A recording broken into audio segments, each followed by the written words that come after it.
சிறகடிக்க ஆசை சரியில்லை. அடுத்து வர எபிசோடில் நம்ம ரோகிணி இருந்துட்டு ரொம்பவே எல்லாம் மீறி பேசிக்கிட்டு இருக்காங்க.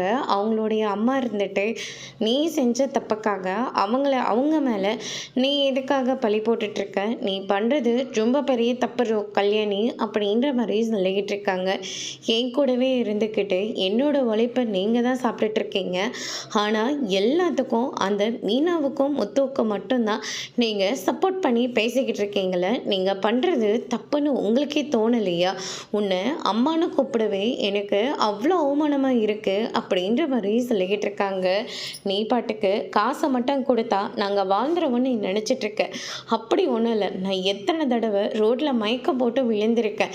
அந்த நேரத்தில் சரியான நேரத்தில் வந்து என்னை காப்பாற்றி ஹாஸ்பிட்டலில் சேர்த்து எனக்கான ட்ரீட்மெண்ட்டை பார்த்தது எல்லாமே முத்துவும் மீனாவும் தான் அப்படின்ற மாதிரி அவங்கள பற்றி மட்டும்தான் பெருமையாக பேசிக்கிட்டு இருக்காங்க.